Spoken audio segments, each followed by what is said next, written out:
अस्सलाम वालेकुम। उम्मीद है कि आप सब खैरियत से होंगे। आज का व्लॉग बहुत ही स्पेशल होने जा रहा है क्योंकि इसमें मैं आपके साथ शेयर करूंगा अपनी हौज़ा लाइफ की डेली रूटीन।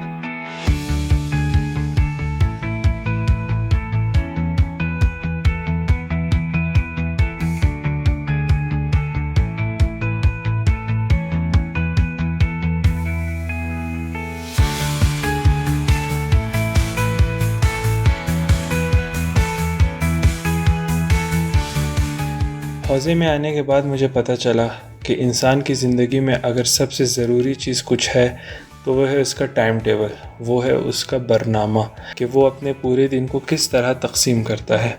जिस तरह इमाम अली अलैहिस्सलाम नहजुल बलागा में फ़रमाते हैं कि इंसान ये मोमिन अपने दिन को 3 हिस्सों में तक़सीम करता है। एक हिस्सा उसकी हॉबीज़ के लिए, जिस चीज़ से उसे प्यार हो उसको अंजाम देने में, दूसरा हिस्सा अल्लाह की इबादत में और तीसरा हिस्सा अपने काम में। तो ये बरनामा रेज़ी, ये रूटीन सेट करना ये बहुत ज़रूरी है लाइफ में। तो चलिए आपके साथ शेयर करते हैं कि हौज़े में इंसान का पूरा दिन कैसे गुजरता है। इस वक्त सुबह के 5:30 बज रहे हैं और मैंने अभी फ़जर की नमाज़ पढ़ी है। पहले मैंने सोचा कि मैं फ़जर से पहले व्लॉग बनाऊं, लेकिन मैंने कहा कि नहीं, दिन तो शुरू होता है फ़जर से और आज का व्लॉग बेसिकली है हमारे पूरे दिन का, हौज़े का, कि कैसे गुज़रता है। लेकिन पहले मैंने फ़जर पढ़ ली ताकि क़ज़ा ना हो जाए। मुझे डर था कि क़ज़ा होगी, लेकिन अभी तक नहीं हुई। तो आज का व्लॉग बहुत इंटरेस्टिंग होने वाला है। मेरी आवाज़ इग्नोर कीजिएगा क्योंकि एक मेरे घर वाले सो रहे हैं, दो अभी नींद से उठूँ, इसलिए आहिस्ता आहिस्ता टाइम के साथ ठीक हो जाएगी। जी, तो मैं अपना दिन शुरू करता हूँ गर्म पानी के साथ या ब्लैक कॉफ़ी के साथ। तो पानी चढ़ा देते हैं गर्म होने के लिए। जब तक पानी गर्म होता है मैं आपके साथ कुछ बातें शेयर करता हूँ कि सुबह फ़जर के बाद जो कुछ दुआएं हैं जो हर इंसान को पढ़नी चाहिए। तो मैंने कहा मैं अपनी दुआ, वैसे तो रिवायात में बहुत ज़्यादा दुआएं मौजूद हैं, लेकिन मैंने कहा मैं अपनी जो मैं पढ़ता हूँ आपके साथ शेयर करूँ। सबसे पहले तो ये तो आप सब इंशाल्लाह के पढ़ते होंगे, फ़जर के बाद दुआए अहद ज़रूर पढ़ा करें। इसके बहुत सारे फ़ायदे हैं। एक फ़ायदा ये है कि कहते हैं कि जिसने 40 दिन स्ट्रेट बिला नागा ये दुआ पढ़ी वो हतमन इमाम ज़माना के लश्कर में शामिल होगा। दूसरी दुआ जो है वो है सूरह यासीन। सूरह यासीन क्यों आपको फ़जर के बाद पढ़नी चाहिए? क्योंकि आयतुल अमर अशी नजफ़ी मस्जिद सहला में उन्होंने इमाम ज़माना से मुलाकात जब की थी तो इमाम ने उसे 11 तौसिये किए थे, यानी 11 एडवाइस दी थी उसे। उसमें से एक ये थी कि हर नमाज के बाद उन्होंने मुख्तलिफ़ सूरों का कहा था कि आप फ़जर के बाद सूरह यासीन पढ़ा करें, ज़ोहर के बाद सूरह अम्मा यतसाअलून पढ़ें, असर के बाद सूरह नूह पढ़ें और मग़रिब के बाद सूरह वाक़िआ पढ़ें और इशा के बाद एक और सूरत थी वो अब मेरे जहन से निकल रही है। तो इसीलिए फ़जर के बाद यासीन पढ़ना इसकी बहुत फजीलत है, जिसकी मौरफ़ी, जिसकी ताकीद इमाम ज़माना ने ख़ुद आयतुल्लाह मरअशी नजफ़ी से की थी। तो पानी गर्म हो गया, अब जाके कॉफ़ी वग़ैरह बना लेते हैं अपने लिए, ब्लैक कॉफ़ी कि सुबह सुबह हमें नींद से जगा दे।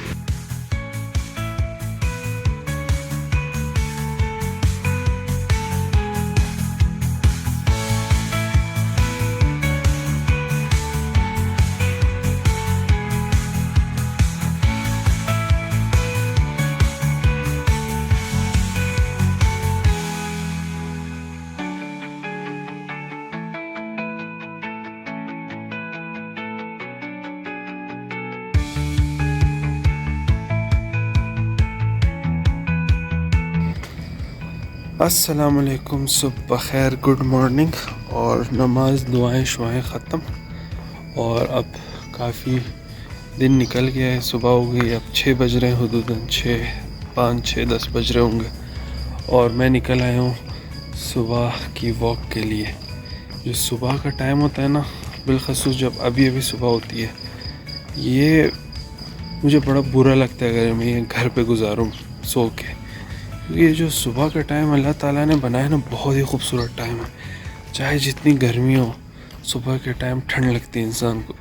अब यहाँ पे फ़िलहाल गर्मियाँ चल रही हैं, लेकिन हालांकि मैंने फुल स्लीव शर्ट पहनी है, लेकिन यहाँ पे मुझे ठंड लग रही है इस वक्त। ईरान में एक चीज़ मुझे बहुत अट्रैक्ट करती है, वो है इनके फुटपाथ्स। इतनी अच्छी वॉकिंग स्पेस है लोगों के लिए, ना आपको बाइक का डर, ना आपको गाड़ी का डर, ना आपको साइकिल का डर। आप देखें अब कितनी बड़ी फुटपाथ है ये, मतलब बंदा आराम से यहाँ से वॉक कर सकता है, गुज़र सकता है। और वॉकिंग स्पेस होनी भी चाहिए शहरों में। जब वॉकिंग स्पेस ख़त्म हो जाती है, फिर लोग वॉक नहीं कर सकते। वॉक नहीं कर सकेंगे तो फ्रस्ट्रेशन ज़्यादा होगी, निकल नहीं सकते बाहर, चलने की जगह नहीं होगी, वॉकिंग स्पेस नहीं होगी। जब फ्रस्ट्रेशन होगी तो घर पे निकलेगी, घर पे निकलेगी तो फैमिली डिस्टर्ब होगी, फैमिली डिस्टर्ब होगी तो बच्चे अच्छी परफॉर्मेंस नहीं दे सकेंगे। तो इस वजह से उसके बाद जब घर आने के बाद मेरे पास बहुत ज़्यादा टाइम होता है, यानी 7 बजे से लेके 9 बजे तक। मेरी क्लास 9 बजे शुरू होती है, तो 9 बजे तक मेरे पास बहुत टाइम है। अब यहाँ पे मेरे पास 2 ऑप्शंस है, या तो मैं 1-1.5 घंटे के लिए सो जाऊँ, और दूसरा ऑप्शन ये है कि 1-1.5 घंटा मैं पढ़ लूँ। आपको ये भी बताता चलूँ कि टफ़ रूटीन में अक्सर पढ़ने का टाइम ज़्यादा इंसान को नहीं मिलता, इसलिए मैं कोशिश करता हूँ कि सुबह सुबह अपनी पढ़ाई का वक्त 1-1.5 घंटा वहाँ मखसूस निकाल लूँ, ताकि पूरा दिन मुझे तंगी ना हो कि पढ़ाई नहीं हुई या रह गया मुझसे कुछ। खैर 7 बजे से 8:30 बजे तक पढ़ाई वगैरह चलती है, फिर नाश्ता वगैरह करके 9 बजे हम चले जाते हैं अपनी फ़िलासफ़ी की क्लास में। तो एक एडवाइस आप लोग के लिए भी ज़रूरी नहीं है, अगर आप जल्दी उठ रहे हैं घर में तो सबको आप अपनी आवाज़ के साथ या ज़ोर दरवाज़ों के साथ या अलमारी खोलने के साथ आप उन्हें भी उठा लें। आप ख़ुद अपना नाश्ता ख़ुद कभी कभार बना लें, उससे कुछ नहीं होगा। बहुत इजी है, मैं आपको अभी स्टेप बाय स्टेप दिखाता हूँ कि एक सादा सा और सिंपल सा नाश्ता कैसा बनता है। और कोई रॉकेट साइंस नहीं, कोई पराठे नहीं बना रहा मैं अपने लिए, एक ऑमलेट अंडा सा बनाऊँगा और दूध।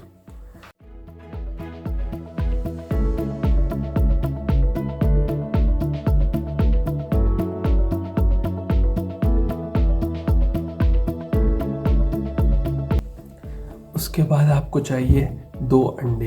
अगर आप एक बंदे, मैंने आपको कहा था ना कि आवाज़ नहीं निकालनी, लोग सो रहे हैं। खैर मैंने तो 2 अंडे एक बंदे के लिए काफ़ी है। अगर आप ज़्यादा खाते हैं तो 3-4 अंडे भी ले सकते हैं। आराम से इसको तोड़ दें ताकि आवाज़ ना आए।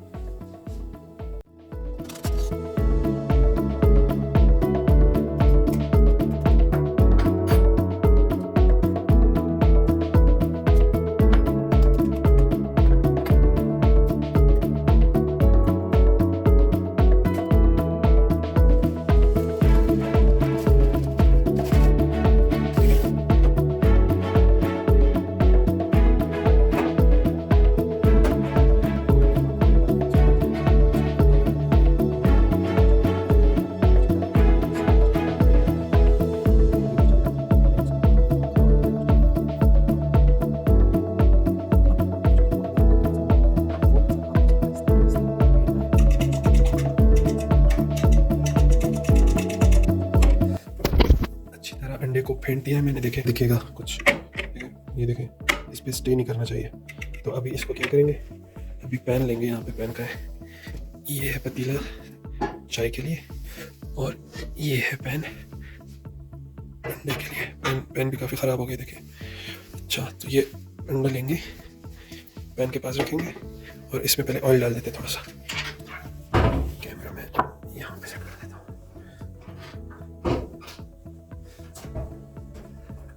ऑयल कोशिश करें थोड़ा कम डाला करें।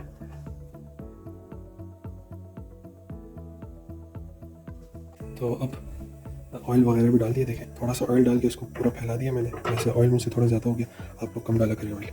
तो अब इसको डाल देते हैं इसमें आराम से, इस तरह। ये हो गया। अब ये आराम से खुद पकता रहेगा। इसके सर पे भी कुछ डाम देते हैं ताकि ये पकता रहे। सर इसका डाम देते हैं ताकि ये आराम से खुद पकता रहे। और इसको हल्की आंच पे रख देते हैं ताकि जले ना। तब तक उमूमन जब हम साथ नाश्ता करते हैं तो चाय वगैरह भी बनती है साथ, लेकिन मुझे चाय अकेली पीनी नहीं पसंद। तो अभी तो घर वाले सो रहे हैं, तो मैं क्या कर रहा हूँ कि दूध का एक गिलास अपने लिए अलग से निकाल के रख देता हूँ। चाय की कमी तो रहेगी, लेकिन अब गुजारा करने में दूध भी नाश्ते के लिए बहुत मुफीद है। दूध में यही अच्छी बात है कि वो आपको काफ़ी देर तक एनर्जी देती है, आपको भूख नहीं लगती। तो दूध वगैरह निकाल के थोड़ा सा गर्म करके नाश्ते के साथ रख देते हैं। हाँ जी, तो नाश्ता रेडी हो चुका है। ब्रेड, ऑमलेट और दूध। ये था एक सादा सा जो हर कोई अपने घर पे बैठ के बना सकता है। तो अगर आप लोग भी चाहते हैं कि कभी कभार जल्दी उठें और घर वालों को ना उठाए, तो ये एक छोटा सा नाश्ते की टेक्निक, एक छोटा सा रेसिपी जो कि मामूलन सबको आती है। मैंने तो ऐसे ही मजाक में बना दी थी। तो एक एडवाइस यही थी कि अगर आपके घर वाले सो रहे हैं तो उनको सोने दें और आप खुद हेल्प योरसेल्फ आउट। तो अब नाश्ता वगैरह जल्दी से करके असल में टाइम भी हुई तकरीबन मेरे पास 10 से 15 मिनट है। तो ये नाश्ता करके मैं निकल रहा हूँ मदरसे के लिए। फिर क्लास वगैरह लेनी है आगे। बहुत ज़्यादा टफ रूटीन है, तो आपको भी साथ साथ ले चलते हैं। फ़िलहाल नाश्ता कर, उसके बाद मदरसे में मिलते हैं। तब तक के लिए अल्लाह हाफ़िज़।